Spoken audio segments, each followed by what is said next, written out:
Today's story revolves around a daughter-in-law who subtly retaliates with soft words against her sister-in-law, who demanded a house because her older sister's family is well off, and her mother-in-law, who wanted a dowry for a 50-50 marriage.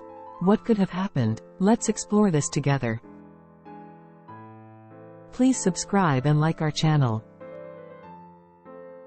Hello, I'm a mom on maternity leave. With my return to work just around the corner, I've cut ties with my malicious mother-in-law, who only picked hurtful words to say to me. She's the type to turn away if things don't go her way. You can imagine how angry I felt when she said those things to me. At first, I was uncertain about this marriage.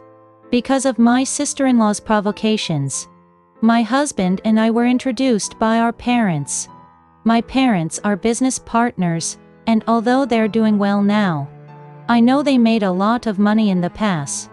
Before I got married, my sister-in-law said something incredibly rude to me. When she heard we were getting married, she said, "Your parents are well off. You should ask them for a house." I was flabbergasted.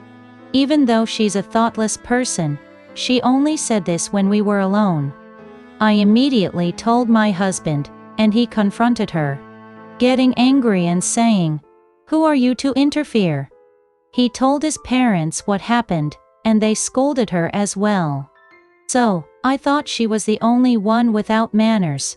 Seeing the family intervene in her thoughtless behavior, I thought it would be okay to get married. My husband is tall and handsome, and I'm average-looking. We both work at medium-sized companies, and our salaries are not much different. Our parents offered to support us fully when we got married. But we didn't want to burden them, so we had a simple wedding. We used the money we saved and the support from our parents to rent an apartment. Then one day, my mother-in-law called and said something strange. She asked, "Are you preparing well for your new home's interior and household goods?" As I continued to listen, it turned out that she expected us to take care of all that. She also mentioned that we should buy new appliances for their house, since we've given the bride price. She complained that their TV is too small, the stove is old, and so on.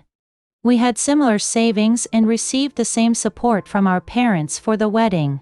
So I asked her what she meant by that. She said that a mother who has a daughter should think about taking care of these things, and hung up the phone. This was a month before our wedding.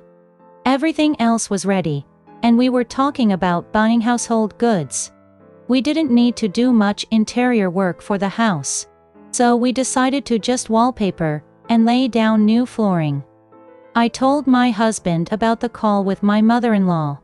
He immediately called her and raised his voice, asking why she would say such a shameless thing. He told her not to say unnecessary things in the future and hung up. I told my husband that we should also tell my parents about this, and he agreed. I told my parents, but they didn't say much. However, my mother seemed a bit upset. My mother-in-law is the type to refuse meals if things don't go her way. My husband had a hard time dealing with her as well. My mother-in-law believes that it's unacceptable to upset her son, but it's somewhat tolerable if her daughter-in-law is upset. Isn't this a form of discrimination? Anyway, my husband had a hard time growing up because of his mother, but he thought all mothers were like his own. Despite these issues, we got married without major incidents.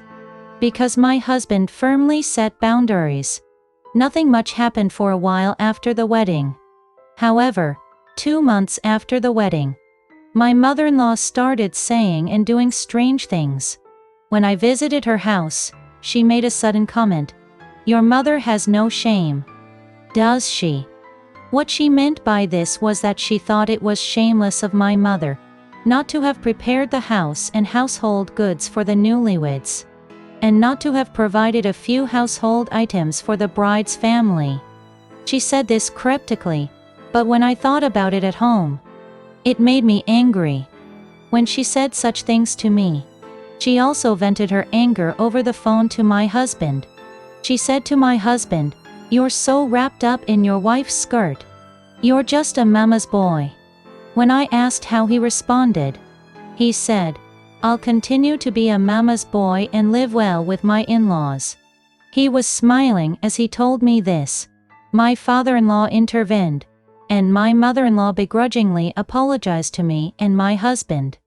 Also, my sister-in-law apologized for asking me to buy a house before getting married.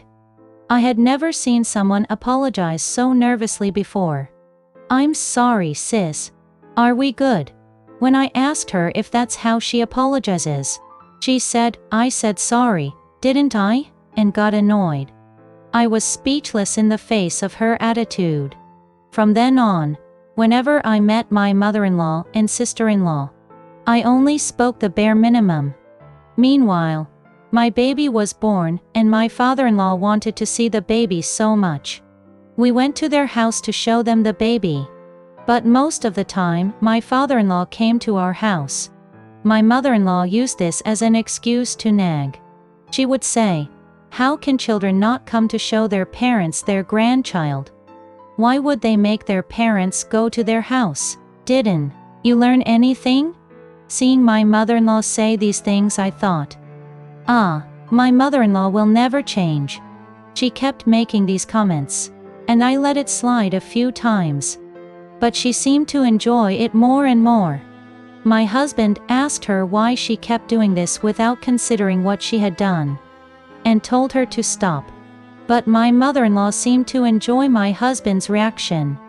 I didn't say anything, but I guess my mother-in-law could tell I was angry. It seemed like she enjoyed making people angry. Then one time, my husband did the same to her. When he said, "Did you learn to torment your son and daughter-in-law like this from your mother?" She was shocked and her lips were trembling. Seeing my mother-in-law's reaction was so refreshing. So, I backed up my husband's words by saying this, "Miss, when you told us to buy a house before we got married, because our parents have a lot of money, that was your mom's idea, right?" Hearing this, my mother-in-law was speechless. And I also said, "Where did you learn that it's okay to expect a dowry when you don't even provide a house for your son's marriage?" Then my mother-in-law argued about when she had ever asked for a dowry. I loudly pointed out that she had asked for a new interior for our newly home, and new appliances for her old house instead of a dowry. My father-in-law's expression became more and more stern. He also told my mother-in-law that he had never seen someone apologize so nervously, as my sister-in-law did when she apologized for telling me to buy a house. He said, "Why should I apologize when I did nothing wrong? I apologize reluctantly, but I am not at fault. It seems like my sister learned to apologize this way from you." After we came home that day, my father-in-law yelled at my mother-in-law and sister-in-law, saying that they brought shame to the family. And how could he show his face to his daughter-in-law? Since then, whenever I see my mother-in-law and sister-in-law, I bring up that topic. "Miss, you told me to buy a house. Mom, you asked me for a dowry. Where did you learn to do that?" When I talk about this, my mother-in-law and sister-in-law's faces stiffen, and they shut their mouths. Then I mention it more and enjoy the conversation. I only bring up these topics when my father-in-law is not around, but sometimes I do it in front of him. Then, my mother-in-law and sister-in-law get very nervous. It feels so good inside even though I mention these things in a soft tone to my mother-in-law and sister-in-law. My husband also feels relieved. A while ago, my husband said this to me. "We need to remind my mother-in-law and sister-in-law from time to time, when they seem to forget." I think so too. Otherwise, they would come out as if they had never done such a thing. "Mom, where did you learn from your mother-in-law to expect a dowry without even providing a house for your son?" "Miss, did you learn from your mother to demand that your older sister should buy a newly home Because her family has a lot of money? Doesn't their unawareness of the gravity of such verbal mistakes indicate a lack of intelligence? While the mother-in-law and sister-in-law may want to forget their wrongdoings, they will undoubtedly never be able to.